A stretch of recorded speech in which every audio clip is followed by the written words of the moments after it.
భాగవతంలో పోతన గారు ఒక మాట అంటారు, స్త్రీ పురుష నపుంసక మూర్తియును కాక తిర్య కమర నరాది మూర్తియును కాక కర్మ గుణభేద సరసత్ప్రకాశితాక వెనుకనందియుతానగు విభుతలంతు అంటారు.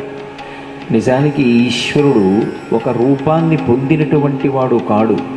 సర్వవ్యాపకుడైనటువంటి పరమాత్మ అవతారంగా రావడానికి కారణం ఏమిటి అన్నది తానే చెప్పాడు భగవద్గీతలో.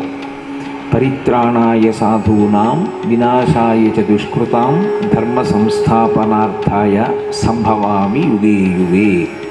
అందులో ఆయన రావడానికి కారణం పరిత్రాణాయ సాధూనాం, పరమ భాగవతోత్తములైనటువంటి వారు, భగవంతుణ్ణి నమ్ముకుని బ్రతికేటటువంటి వారు, అంతటా నిండిపోయినటువంటి భగవత్ చైతన్యాన్ని ఒక రూపంతో చూడాలి అని కోరుకుంటే వాళ్ళ యొక్క కోరిక తీర్చడం కోసమని ఒక రూపాన్ని ధరించి వస్తాడు.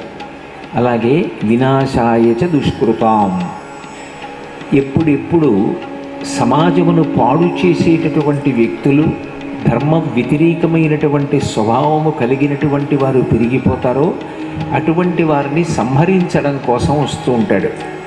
మూడవది ధర్మ సంస్థాపనార్థాయ, లోకంలో ధర్మాన్ని స్థాపించడం కోసం, అధర్మాన్ని తొలగించడం కోసం ఆయన అవతార స్వీకారం చేస్తాడు. భగవంతుణ్ణి పురుషుడిగా చెప్పినా ఇదే కారణం. భగవద్గీతలో కృష్ణ భగవానుడిగా ఆయన ఎందుకు అవతార స్వీకారం చేస్తాడో చెప్పినా ఇదే కారణం.